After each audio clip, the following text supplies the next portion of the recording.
Ladies and gentlemen, we invite you watch English News on the Đồng Nai Province Essential Television Channel.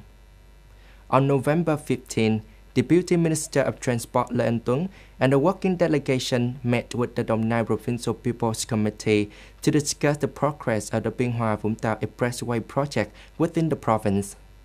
The delegation was received by the Vice Chairman of the Provincial People's Committee, Võ Văn Phi, and the representative from the relevant departments, agencies, and local authorities. At the meeting, Project Management Unit 85 under the Ministry of Transport reported that local commercial soil resources are insufficient to meet the project needs. Additionally, area designated for extraction under the Special Mechanism Phase Approval delays. BMU 85 proposed allowing the use of soil from agriculture plant improvement projects and areas like Xuân Tây Camille and Camille Street to address the shortage.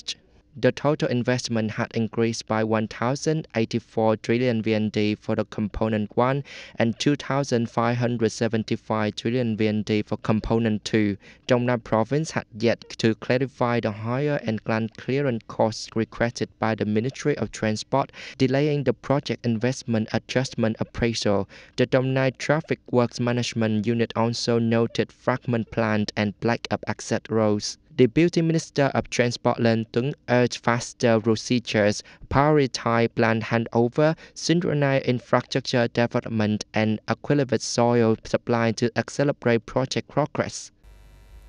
During discussions on the draft amendment to the Special Consumption Tax Law for alcoholic beverages, theme tax increase plans for multi-objective and sustainable benefits, many experts emphasize the need for a more comprehensive study. They call for quantitative and qualitative evaluation to assess the impact of proposed tax increase on alcoholic beverages.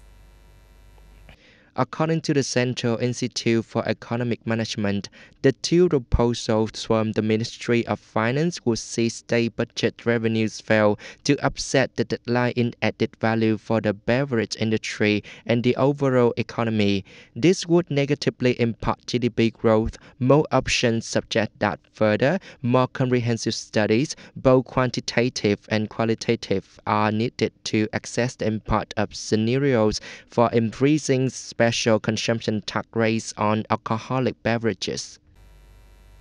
The Ministry of Industry and Trade has pledged to ensure an absolute balance in electricity supply for 2025, guaranteeing no supply-demand imbalances under any circumstances. According to the Ministry of Industry and Trade, by 2025, the national economy is expected to continue strong growth with significant FDI inflows and implementation of key national projects. The revised electricity law is also expected to be passed during this session and take effect in early 2025. As the result, electricity supply must grow by at least 11%.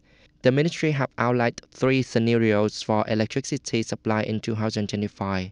Scenario 1, baseline, electricity growth at 11 to 12%, with at least 13% during dry months.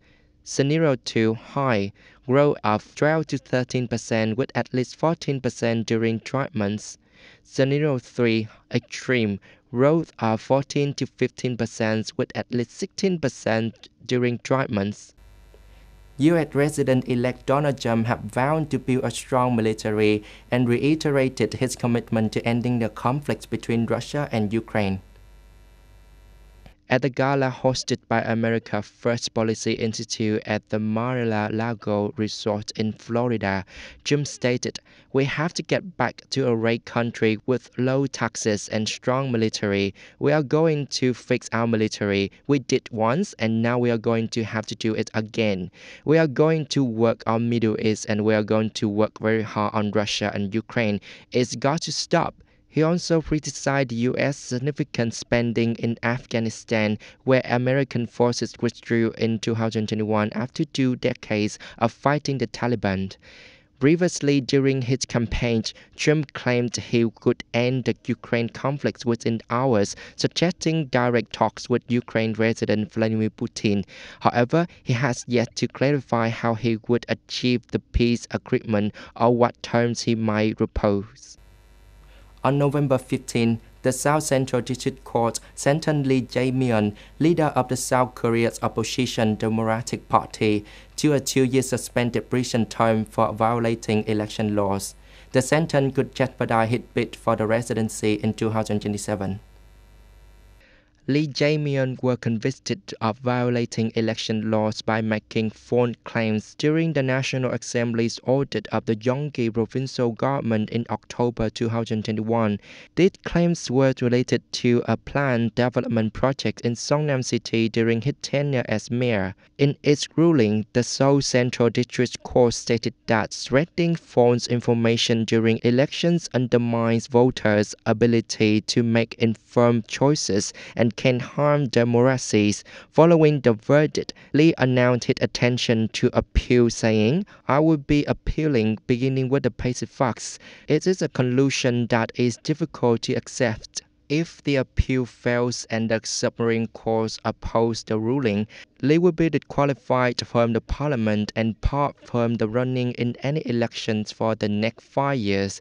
Lee is currently a leading candidate in the 2027 presidential election.